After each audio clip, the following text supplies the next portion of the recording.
Hi guys, welcome back to my YouTube channel, that is Swapna's Tutorial. So ನೀವೇನೇ ನನ್ನ ಚಾನಲ್ಗೆ subscribe ಆಗಿಲ್ಲ ಅಂದರೆ ಪ್ಲೀಸ್ ಸಬ್ಸ್ಕ್ರೈಬ್ ಆಗಿ ವಿಡಿಯೋಸ್ನ ಲೈಕ್ ಮಾಡಿ, ಶೇರ್ ಮಾಡಿ, ಹಾಗೆ ಕಮೆಂಟ್ ಮಾಡಿ.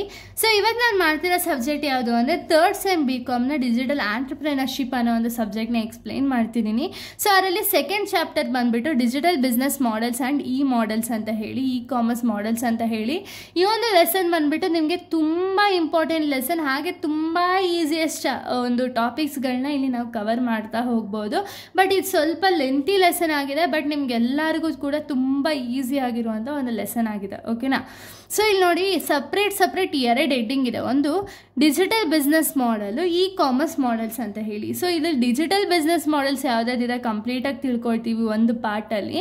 ನೆಕ್ಸ್ಟ್ ಪಾರ್ಟಲ್ಲಿ ಕಾಮರ್ಸ್ ಮಾಡೆಲ್ಸ್ ಏನೇನಿದೆ ಎಲ್ಲ ಕಾಮರ್ಸ್ ಮಾಡೆಲ್ಸ್ನೂ ಕೂಡ ನಾವು ತಿಳಿತಾ ಹೋಗ್ತೀವಿ. ಓಕೆನಾ?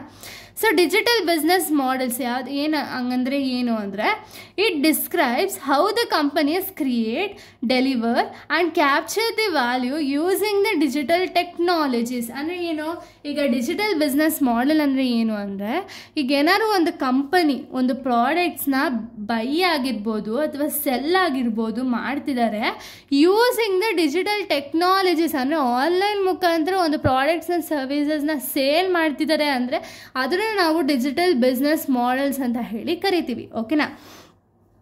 ಈ ಒಂದು ಡಿಜಿಟಲ್ ಬಿಸ್ನೆಸ್ ಮಾಡೆಲ್ಸ್ ಯಾವುದೆಲ್ಲ types of digital business models ಇದೆ ಅಂದರೆ ಇಷ್ಟು ಟೈಪ್ ಕೂಡ ನಿಮಗೆ ತುಂಬ ಇಂಪಾರ್ಟೆಂಟ್. ಅಂದರೆ ಯಾಕೆ ಅಂದರೆ ಈ ಒಂದೊಂದು ಟಾಪಿಕ್ ಮೇಲೂ ಕೂಡ ನಿಮಗೆ ಕ್ವಶನ್ಸ್ ಅನ್ನೋದು ರೈಸ್ ಆಗುತ್ತೆ. ಈಗ example explain in detail B2B model ಅಂತ ಹೇಳಿ ಕೇಳಿದ್ರೆ ಕಂಪ್ಲೀಟಾಗಿ ನೀವು ಬರೀಬೇಕು. ಓಕೆನಾ?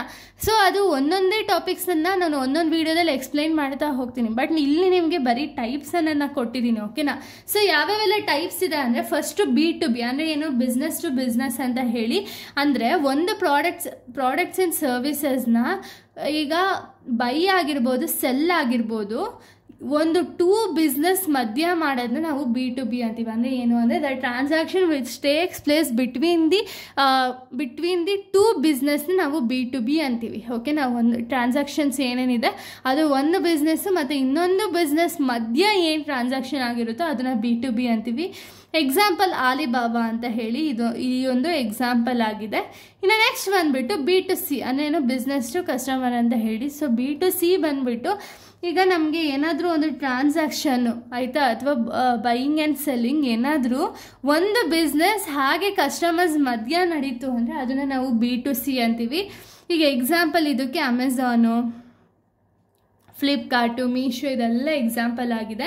ಇನ್ನು ನೆಕ್ಸ್ಟ್ C2C ಅಂದರೆ ಏನು ಅಂದರೆ ಒಂದು ಕಸ್ಟಮರು ಇನ್ನೊಂದು ಕಸ್ಟಮರ್ ಜೊತೆಗೆ ಪ್ರಾಡಕ್ಟ್ಸ್ ಆ್ಯಂಡ್ ಸರ್ವಿಸಸ್ನ ಸೇಲ್ ಮಾಡಿದ್ರೆ ಅದನ್ನು C2C ಅಂತೀವಿ. ಎಕ್ಸಾಂಪಲ್ OLX ಅಲ್ಲಿ ಏನು ಮಾಡ್ತಾರೆ, ಕಸ್ಟಮರ್ಗೆ ಇವಾಗ ನಮ್ಗೆ ಏನಾದ್ರು ಬೇಕಾ ಯೂಸ್ ಮಾಡಿ ನಮ್ಗೆ ಏನಾದ್ರು ಇಷ್ಟ ಆಗಲಿಲ್ಲ ಅಂದರೆ ಆ ಪ್ರಾಡಕ್ಟ್ಸ್ನ ನಾವು ಬೇರೆ ಕಸ್ಟಮರ್ಸ್ಗೆ ಸೇಲ್ ಮಾಡ್ತೀವಿ. ಅದನ್ನು ನಾವು C2C ಅಂತ ಹೇಳಿ ಕರಿತೀವಿ. ಓಕೆನಾ? ಇನ್ನು ನೆಕ್ಸ್ಟ್ ಬಂದುಬಿಟ್ಟು software as a service, SaaS ಅಂತ ಹೇಳಿ. So software as a service ಅಂದರೆ ಏನು ಅಂದರೆ where the applications are delivered over the internet. ಅಂದರೆ ಏನು, ಈ ಸಾಫ್ಟ್ವೇರ್ ಆಸ್ ಎ ಸರ್ವಿಸಸಲ್ಲಿ ಅಪ್ಲಿಕೇಶನ್ಸ್ ಏನಾಗುತ್ತೆ ಅಂದರೆ ಓವರ್ ದಿ ಇಂಟರ್ನೆಟ್ ಏನಾದ್ರು ಡೆಲಿವರ್ ಆಯಿತು ಅಂದರೆ ಅದನ್ನು ನಾವು ಸಾಫ್ಟ್ವೇರ್ ಆಸ್ ಎ ಸರ್ವಿಸಸ್ ಅಂತ ಹೇಳಿ ಕರಿತೀವಿ. ಇನ್ನು ನೆಕ್ಸ್ಟ್ ಸಬ್ಸ್ಕ್ರಿಪ್ಷನ್ ಮಾಡೆಲ್ ಅಂದರೆ ಏನು ಅಂದರೆ the customer pay the recurring fees monthly or annually to access the products and services. ಅಂದರೆ ಈಗ ಎಕ್ಸಾಂಪಲ್ ನಾವು ಅಮೆಝಾನ್ ಪ್ರೈಮೇ ತಗೊಳ್ಳೋಣ. ಸೊ ಅಮೆಝಾನ್ ಪ್ರೈಮಲ್ಲಿ ನಮಗೆ ಸ್ಪೆಷಲ್ ಆಪ್ಷನ್ಸ್ ಬೇಕು ಅಂದರೆ ಅಲ್ಲಿ ನಾವು ಸಬ್ಸ್ಕ್ರೈಬ್ ಮಾಡ್ಕೋಬೇಕಾಗುತ್ತೆ ಅಲ್ವಾ? ಸೊ ಸಬ್ಸ್ಕ್ರೈಬ್ ಮಾಡಿಕೊಂಡ್ರೆ ಮಾತ್ರ ನಮಗೆ ಬೇರೆ ಆಪ್ಷನ್ಸ್ ಎಲ್ಲ ಸಿಗುತ್ತೆ. ಸೊ ಅದಕ್ಕೆ ನಾವು ಅದನ್ನು ಸಬ್ಸ್ಕ್ರಿಪ್ಷನ್ ಬೇಸ್ ಮಾಡೆಲ್ ಅಂತೀವಿ. ಅಂದರೆ ಸಬ್ಸ್ಕ್ರಿಪ್ಷನ್ ಫೀಸ್ನ ಪೇ ಮಾಡಿ, ಸೊ ಅಂಥದ್ದನ್ನ ನಾವು ಸಬ್ಸ್ಕ್ರಿಪ್ಷನ್ ಬೇಸ್ ಮಾಡೆಲ್ ಅಂತೀವಿ. ಸೊ ಅದರಿಂದ ನಾವೇನಾದ್ರು ಸಬ್ಸ್ಕ್ರೈಬ್ ಮಾಡಿಕೊಂಡು ಅಂದರೆ ಮಾತ್ರ ನಾವು ಆ ಒಂದು ಕ್ವಾಲಿಟೀಸ್ ಅಥವಾ ಆ ಒಂದು ಏನೋ ಒಂದು, ಇವಾಗ ಎಕ್ಸಾಂಪಲ್ ಪ್ರೈಮಲ್ಲಾದರೆ ನಾವು ಒಂದು ಮೂವೀಸ್ನ ವಾಚ್ ಮಾಡಬೇಕು ಅಂದರೆ ಅಮೌಂಟ್ನ ಪೇ ಮಾಡಿದ್ರೆ ಮಾತ್ರ ವಾಚ್ ಮಾಡೋಕ್ಕಾಗುತ್ತೆ. ಸೊ ಅಂಥದ್ದನ್ನ ನಾವು ಸಬ್ಸ್ಕ್ರಿಪ್ಷನ್ ಮಾಡೆಲ್ಸ್ ಅಂತೀವಿ. ಸೊ ನೆಕ್ಸ್ಟ್ ಬಂದುಬಿಟ್ಟು ಫ್ರೀಮಿಯಮ್ ಮಾಡೆಲ್ ಅಂದರೆ ಏನು ಅಂದರೆ ಸ್ಟಾರ್ಟಿಂಗ್ ನಮ್ಗೆ ಏನು ಬೇಸಿಕ್ ಫೀಚರ್ಸ್ ಏನಿರುತ್ತೆ ನೋಡಿ, ಆ ಒಂದು ಬೇಸಿಕ್ ಫೀಚರ್ಸ್ನ ಯೂಸರ್ಗೆ ಫ್ರೀ ಆಗಿ ಕೊಡ್ತಾರೆ. ಅದಾದಮೇಲೆ ನಾವೇನಾದ್ರು ಪೇ ಮಾಡೋಂಗಿದ್ರೆ ಅದಾದಮೇಲೆ ಆಪ್ಷನ್ಸ್ ಅನ್ನೋದು ತೋರಿಸುತ್ತೆ. ಓಕೆನಾ? ಸೊ ಇಷ್ಟು ಕೂಡ types of digital business models ಆಗಿದೆ. ನೆಕ್ಸ್ಟ್ ಇದರ ಫೀಚರ್ಸ್ ಏನೇನೆಲ್ಲ ಇದೆ ಅಂದರೆ ಫೀಚರ್ಸ್ ಬಂದುಬಿಟ್ಟು ಫಸ್ಟ್ ಒನ್ ಕಸ್ಟಮರ್ ಸೆಂಟ್ರಿಕ್ ಅಂದರೆ ಏನು, personalise experience customer needs and preference. So ಇಲ್ಲಿ ನಾವು ಯಾವುದೇ ಒಂದು ಆನ್ಲೈನ್ ಪ್ಲ್ಯಾಟ್ಫಾರ್ಮ್ಸ್ನ ನಾವು ನೋಡೋದಾದರೆ, ಈಗ ಅಮೆಝಾನ್ ಆಗಿರ್ಬೋದು, ಫ್ಲಿಪ್ಕಾರ್ಟ್ ಆಗಿರ್ಬೋದು, ಮೀಶೋ ಆಗಿರ್ಬೋದು, ಸೊ ಅವರೆಲ್ಲ ಏನು ಮಾಡ್ತಾರೆ ಅಂದರೆ ಕಸ್ಟಮರ್ ಬೇಸ್ಡ್ ಇರ್ತಾರೆ. ಈಗ ಎಕ್ಸಾಂಪಲ್ ನಮ್ಗೆ ಯಾವ್ದಾದ್ರು ಒಂದು ಪ್ರಾಡಕ್ಟ್ಸ್ ಬೇಕು ಅಂದರೆ ಇವಾಗ ಒಂದೊಂದು ಅಂದರೆ ಎಷ್ಟೊಂದು ರೀತಿ ಕಸ್ಟಮರ್ಸ್ ಇರ್ತಾರೆ ಅಲ್ವಾ. ಒಬ್ಬರು ಪ್ರೈಸ್ ಮೈಂಡೆಡ್ ಆಗಿರ್ತಾರೆ, ಇನ್ನೊಬ್ಬರು ಕ್ವಾಲಿಟಿ ಮೈಂಡೆಡ್ ಆಗಿರ್ತಾರೆ, ಇನ್ನೊಬ್ಬರು ಕ್ವಾಂಟಿಟಿ ಮೈಂಡೆಡ್ ಆಗಿರ್ತಾರೆ. ಸೊ ಅಂಥ ಒಂದು ಕಸ್ಟಮರ್ಸ್ನೆಲ್ಲನೂ ಕೂಡ ಒಂದು ಎಕ್ಸ್ಪೀರಿಯನ್ಸ್ ಮಾಡಿ ಕಸ್ಟಮರ್ ನೀಡ್ಸು ವಾಂಟ್ಸ್ ಏನಿದೆ ಆ ಬೇಸಿಸ್ ಮೇಲೆ ಪ್ರಾಡಕ್ಟ್ಸ್ ಆ್ಯಂಡ್ ಸರ್ವಿಸಸ್ನ ಪ್ರೊಡ್ಯೂಸ್ ಮಾಡ್ತಾರೆ. ಓಕೆನಾ, ಇದೊಂದು ಫೀಚರು. ಇನ್ನು ನೆಕ್ಸ್ಟ್ ಫೀಚರ್ಸ್ ನಾವು ನೋಡೋದಾದರೆ, ಸೊ ನೆಕ್ಸ್ಟ್ ಬಂದುಬಿಟ್ಟು ಪ್ಲ್ಯಾಟ್ಫಾರ್ಮ್ ಥಿಂಕಿಂಗ್ ಅಂದರೆ ಏನು? ಸೊ ಇವಾಗ ನಾವು ಯೋಚನೆ ಮಾಡ್ತೀವಿ, ಯಾಕೆಂದರೆ ಒಂದಲ್ಲ ಎರಡಲ್ಲ ಎಷ್ಟು ಆಪ್ಷನ್ಸ್ ಬೇಕು ನಮ್ಗೆ ಆನ್ಲೈನ್ ಪ್ಲ್ಯಾಟ್ಫಾರ್ಮ್ಸಲ್ಲಿ. ಸೊ ಅದಕ್ಕೆ ಪ್ಲ್ಯಾಟ್ಫಾರ್ಮ್ಸಲ್ಲಿ ನಮ್ಗೆ ಯಾವುದು ಬೆಸ್ಟ್ ಇದೆ ಅದನ್ನು ಚೂಸ್ ಮಾಡ್ತೀವಿ. ಸೊ ಅದು ಕೂಡ ಒಂದು ಫೀಚರು. ಇನ್ನು ನೆಕ್ಸ್ಟ್ ಫ್ಲೆಕ್ಸಿಬಿಲಿಟಿ ಅಂದರೆ ಏನು?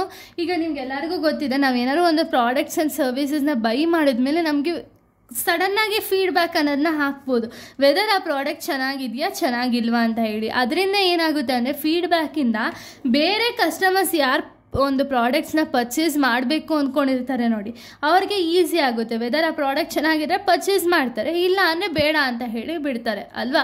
ಸೊ ಅದಕ್ಕೆ ಇಷ್ಟು ಕೂಡ ಒಂದು ಫೀಚರ್ಸ್ ಆಗಿದೆ. ಇಲ್ಲಿಗೆ ಒಂದು ವಿಡಿಯೋ ಅನ್ನೋದು ಕಂಪ್ಲೀಟ್ ಆಗುತ್ತೆ. ನೆಕ್ಸ್ಟ್ ವಿಡಿಯೋದಲ್ಲಿ ನಾನು ಕಂಪ್ಲೀಟಾಗಿ B2B ಆಗಿರ್ಬೋದು, B2C ಆಗಿರ್ಬೋದು, C2C ಆಗಿರ್ಬೋದು, ಕಂಪ್ಲೀಟಾಗಿ ಒಂದೊಂದೇ ಟಾಪಿಕ್ಸ್ಗಳನ್ನ ಎಕ್ಸ್ಪ್ಲೇನ್ ಮಾಡ್ತಾ ಹೋಗ್ತೀನಿ. ಓಕೆನಾ? So thank you guys, thanks for watching.